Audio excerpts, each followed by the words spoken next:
है मेरी जमीं अफसोस नहीं जो तेरे लिए 100 दर्द सहे, महफूज रहे तेरी आन सदा चाहे जान मेरी ये रहे ना रहे। मेरी जमीं महबूब मेरी, मेरी नस नस में तेरा इश्क बहे, फीका ना पड़े कभी रंग तेरा जिस्मों से निकल के खून कहे।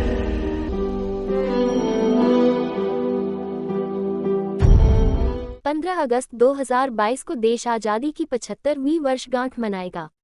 इसे मनाने के लिए 75 हफ्तों पहले आज़ादी के अमृत महोत्सव का आगाज हुआ। माननीय प्रधानमंत्री श्री नरेंद्र मोदी ने 12 मार्च 2021 को अहमदाबाद के साबरमती आश्रम में इस आज़ादी के अमृत महोत्सव का उद्घाटन किया था। जब भारत गुलामी की जंजीर में बंधा था तब 15 अगस्त 1947 को देश अंग्रेजी हुकूमत से आज़ाद हुआ। अब देश स्वावलंबी के रास्ते पर निरंतर आगे बढ़ रहा है, रोज नित नई ऊंचाइयां छू रहा है। स्वतंत्रता दिवस की 75वीं वर्षगांठ पर शुरू हुआ आज़ादी का अमृत महोत्सव स्वावलंबन की दिशा में उठाया गया एक महत्वपूर्ण कदम है। उत्तर पश्चिम रेलवे के जोधपुर मंडल ने माननीय प्रधानमंत्री श्री नरेंद्र मोदी और जोधपुर में पले बड़े माननीय रेल मंत्री श्री अश्विनी वैष्णव की उम्मीदों के अनुरूप आज़ादी के अमृत महोत्सव के दौरान देश प्रेम से ओतप्रोत कार्यक्रमों का आयोजन किया, जिससे न केवल रेल कर्मचारियों में देशभक्ति का जज्बा जगा अपितु आज़ादी के दीवानों के कार्यों से अपने यात्रियों को भी अवगत कराया। यह जोधपुर का गौरव है कि आज़ादी का अमृत वर्ष के दौरान माननीय रेल मंत्री श्री वैष्णव जोधपुर आए और रायका बाग रेलवे स्टेशन पर आधुनिक सुविधाओं का लोकार्पण कर वहां लगी खादी प्रदर्शनी का अवलोकन भी किया। गौरतलब है कि भारतीय रेलवे द्वारा आज़ादी के 75 वर्ष के दौरान 75 रेलवे स्टेशनों को अमृत महोत्सव के कार्यक्रमों के लिए चिन्हित किया था, जिसमें जोधपुर और जैसलमेर भी शामिल थे। अमृत महोत्सव के दौरान जोधपुर मंडल पर आइकॉनिक वीक आज़ादी की रेलगाड़ी और स्टेशन बनाकर आज़ादी की लड़ाई में प्रत्यक्ष रूप से भाग लेने वाले जोधपुर और जैसलमेर के स्वतंत्रता सेनानियों के परिजनों को सम्मानित किया गया। इसके तहत जोधपुर और जैसलमेर में 18 से 23 जुलाई तक विविध कार्यक्रमों का आयोजन किया गया।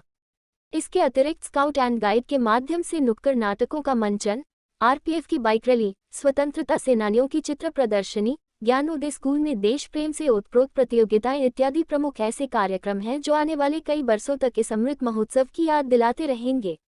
इसके अलावा मंडल की यशस्वी और ऊर्जावान मंडल रेल प्रबंधक सुश्री गीतिका पांडेय के नेतृत्व में मनाए जा रहे आज़ादी के अमृत महोत्सव की गूंज जोधपुर से देश के विभिन्न हिस्सों तक पहुंच गई है। रायका बाग स्टेशन पर खादी उत्पादों की प्रदर्शनी, आरपीएफ द्वारा एलईडी वैन के माध्यम से उपलब्धियों की प्रदर्शनी, भारत स्काउट और गाइड्स की तिरंगा बाइक रैली और घर घर तिरंगा अभियान के तहत 11,000 रेलकर्मियों को तिरंगा उपलब्ध करवाने के साथ ही डीआरएम ऑफिस में ध्वज संकल्प रैली इत्यादि कार्यक्रम भी जोधपुर रेल मंडल पर आज़ादी के अमृत महोत्सव के तहत आयोजित किए गए। मंडल पर हाल ही में विभाजन विभीषिका स्मृति दिवस पर मुख्य रेलवे स्टेशन पर विभाजन की पीड़ा दर्शाने वाले चित्रों की प्रदर्शनी का आयोजन करने के साथ ही 75 वर्ष से अधिक आयु वाले उन रेल कर्मचारियों का सम्मान किया गया जिन्होंने अपने सेवाकाल में उल्लेखनीय कार्य किए। आइए आज़ादी के अमृत महोत्सव के इस महापर्व में हम भी इस स्वाधीनता दिवस पर घर घर तिरंगा अभियान का हिस्सा बन खुद को गौरवान्वित महसूस करें। जय हिंद। उत्तर पश्चिम रेलवे जोधपुर मंडल परिवार। बहुत ही गर्व की अनुभूति हो रही है, खुशी की अनुभूति हो रही है। पूरी की पूरी जोधपुर मंडल की टीम, हमारे साथ संगठन भी है और हर घर तिरंगा जो अभियान है माननीय प्रधानमंत्री जी का, उसको लेकर आगे बढ़ रहे हैं। पूरा रेल परिवार जोधपुर मंडल का आज देशभक्ति से पूरा ऊर्जा से भरा हुआ है।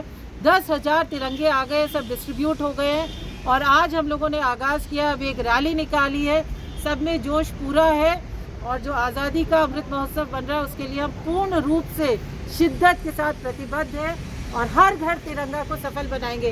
बोलिए भारत माता की जय, भारत माता की जय, भारत माता की जय।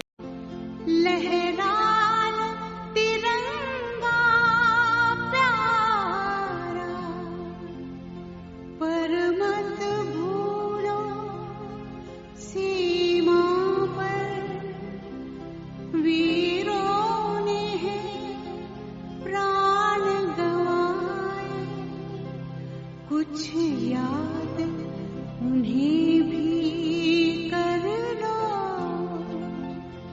कुछ याद उन्हें भी कर लो। जो ना